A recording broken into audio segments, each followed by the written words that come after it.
Getting a project approved feels like the finish line, and for a moment it is worth savoring, because the work of planning and applying is real work, and it is done.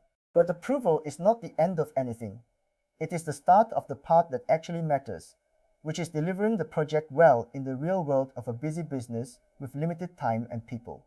This is where a great many well-intentioned projects quietly come undone, not because the idea was wrong or the support fell through, but because the doing drifted, milestones slipped, vendors ran late, and the whole thing sagged into a vague ongoing effort with no clear end. Running a funded project well is a discipline of its own, separate from the discipline of choosing and applying for it. And in the next few minutes, we are going to walk through how to manage the timeline, the milestones, and the momentum so the project you fought to start actually finishes and delivers what you hoped. One note before we begin, this channel is educational only. We are not a government agency. We are not affiliated with or endorsed by Go Business Enterprise Singapore or any government body, and nothing here is official advice. We name no schemes, no criteria, and no figures, because those change over time, so we will always point you back to the official source, gobusiness.gov.sg, to confirm what actually applies to your situation before you rely on any of it. Approval is the start, not the finish line. There is a natural letdown after approval, a sense that the hard part is behind you, and that feeling is precisely what puts a project at risk. The energy that went into deciding and applying dissipates. Everyone returns to the daily running of the business, and the project drifts to the back of the queue until a deadline or a claim forces it back into view, by which point time has been lost that cannot be recovered.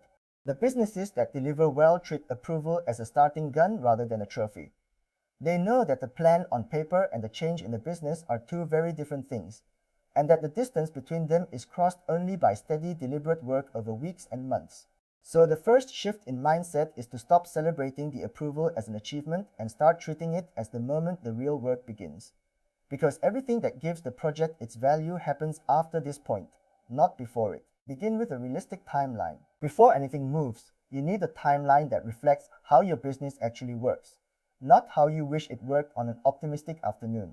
Owners routinely set timelines against a fantasy version of the business where nothing else competes for attention, where vendors respond immediately, and where staff have spare hours that do not exist. Then reality arrives. The timeline was never achievable, and the project is behind before it has properly begun. A realistic timeline starts from the truth that this project sits on top of everything else the business already does, and it builds in the ordinary friction of real life, the slow replies, the sick days, the busy periods when nobody has a moment to spare. It is far better to set a timeline you can actually meet, even if it feels slow, than to set an ambitious one that collapses in the first month and takes your confidence down with it. Part for reality, not for hope, and let the timeline be a promise you can keep. Break the work into milestones. A project described as one big goal is almost impossible to manage, because for most of its life, it sits in an uncomfortable middle state, started but not finished, with no way to tell whether you are on track or quietly falling behind. The remedy is to break the whole into a handful of milestones, distinct points along the way where something concrete is meant to be complete. Milestones turn a vague, sprawling effort into a series of smaller, visible finishes, each one a checkpoint you either reach on time or do not. This matters enormously for a small business because it converts an intimidating project into a sequence of manageable steps, and it gives you early warning long before the final deadline. When you can see that you missed the second milestone, you have time to react. When all you have is a distant end date, you often discover you are behind only when it is far too late to do anything about it. Vergestensie. Define what done means for each milestone. A milestone is only useful if everyone agrees on what reaching it actually means, and this is where many projects fool themselves. It is easy to declare a milestone complete when the real work behind it is only mostly done, the last awkward stretch left dangling because it was the hardest part. Those unfinished tales accumulate quietly, and near the end you discover the project is riddled with things that were called finished but were not. So for each milestone, decide in advance what done genuinely looks like, in plain and specific terms, so there is no room to wave something through that is not truly complete. Done is not the same as started, and it is not the same as almost. When done is defined clearly, a milestone becomes an honest test rather than a comforting formality. And the progress you record actually reflects the progress you have made, which is the only kind of progress worth tracking. Give the project one clear owner. A project that is everyone's responsibility is, in practice, no one's, and it will drift accordingly. Someone has to own it, a single person who holds the whole thing in their head, watches the timeline, chases the milestones, and feels the discomfort when something slips. This does not mean that person does all the work. It means they are accountable for the project moving, the one who notices when it has stalled and does something about it. In a small business, this owner is often the founder by default, but it does not have to be, and there is real value in handing clear ownership to someone who has the time and temperament to stay on top of the detail. What matters is that the role exists and that everyone knows who holds it, because the alternative, a project that floats between people with no one truly gripping it, is how good intentions dissolve into nothing over the course of a busy quarter. Most projects depend on people who are not entirely under your control. An outside vendor, a consultant, a supplier, or your own staff who already have full days. Every one of these is a place the project can stall while you wait, and the time to arrange them is well before you need them, not at the moment they become the bottleneck. If a vendor has a lead time, find that out early and book into it. If a member of staff needs to be freed from other duties to do the project work, arrange that cover in advance, rather than discovering at the crucial moment that they simply have no capacity. Coordination is quiet, unglamorous work, and it is precisely the work that gets skipped in the rush of excitement after approval, only to reappear as the reason everything is late. Think ahead about who the project needs and when. Line them up before the moment arrives, and you remove a whole category of delay that otherwise ambushes projects again and again. Keep everyone informed as you go. A project touches more people than the person running it, and when those people are kept in the dark, small problems grow into large ones and support quietly evaporates.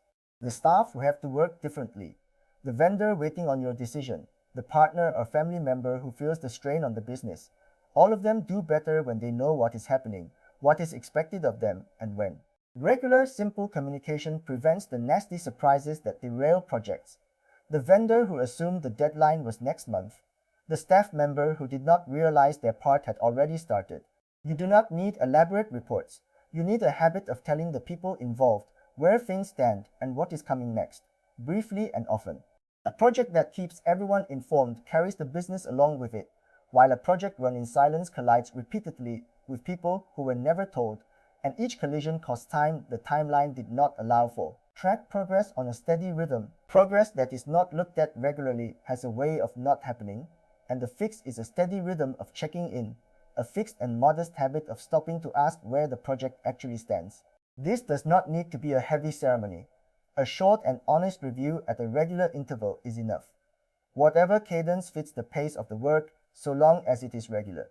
The power of a rhythm is that it forces the project back into view before it has drifted too far, and it catches the small slips while they are still small. Businesses that check in only when a deadline looms are always reacting, always discovering problems too late to solve them gently.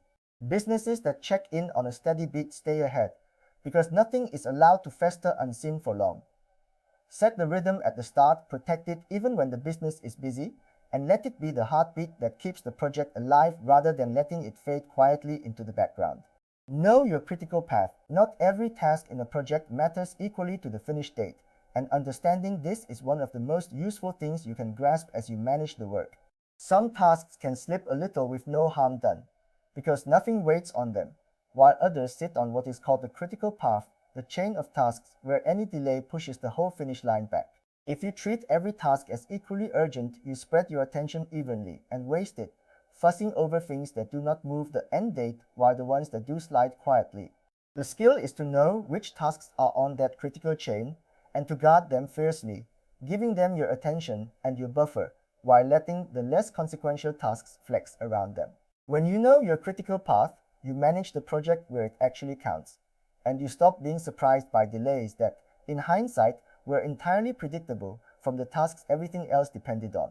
Build in slack for the unexpected. No project of any size runs exactly to plan, and a timeline with no room in it for the unexpected is a timeline that will break the first time something goes wrong, which it will.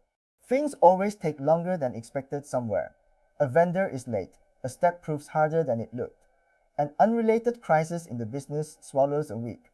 A wise timeline expects this in the aggregate, even though it cannot predict where it will strike, and so it carries deliberate slack spare time held in reserve to absorb the shocks without the whole schedule collapsing. This is not padding out of laziness, it is realism, an acknowledgement that surprises are certain even when their shape is not. Owners who plan for a flawless run leave themselves nothing to give when reality intrudes, and a single ordinary setback throws the entire project into crisis. Build the slack in from the start, treat it as a genuine part of the plan rather than a luxury, and let it be the thing that keeps a normal hiccup from becoming a disaster. Jen catches slippage while it is small. When a project starts to fall behind, the delay almost never announces itself. It creeps in quietly, a milestone reached a few days late, a task that was supposed to be done still lingering. The instinct is to hope it will come out in the wash, to assume the lost days will somehow be made up later. And that hope is what turns a small slip into a large one. Delays compound, because the late finish of one thing pushes back the start of the next. And by the time the slippage is undeniable, it has grown into something that threatens the whole timeline, and, with it, any conditions attached to the support you are relying on. The discipline is to treat every slip as real the moment you see it, to name it honestly rather than explain it away, and to adjust while adjustment is still cheap. A few days caught early can be recovered with a small effort. The same few days ignored for a month become a genuine problem that no amount of late scrambling can fully fix. Keep the record straight throughout. Running the project well is not only about doing the work, it is also about keeping an honest, orderly record of what you did as you go. Because a project that delivered beautifully but left no trail can still come undone when the time comes to account for it. Whatever conditions are attached to the support you are using, they will almost certainly involve being able to show what was done, when and by whom, and that is far easier to assemble from records kept in the moment than reconstructed from memory months later. So make it a habit, capture the evidence as the work happens, the quotes, the decisions, the completed steps, filing them somewhere orderly, rather than scattering them across inboxes and drawers.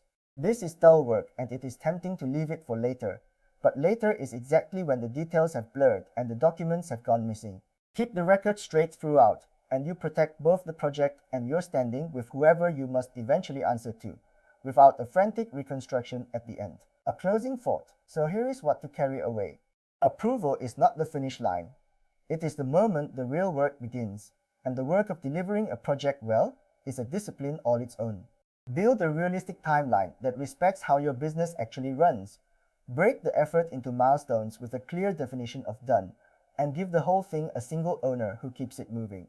Line up your vendors and staff before you need them.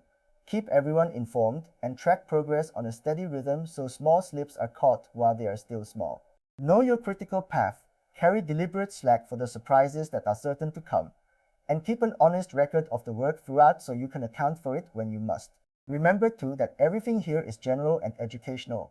We are not a government agency and we are not affiliated with or endorsed by anyone, and we name no schemes, criteria or figures because those change. So confirm what actually applies to you at gobusiness.gov.sg. If this helped you see how to finish what you start, subscribe for more plain English Singapore grant explainers, and we will keep helping you turn approved projects into real results, one milestone at a time.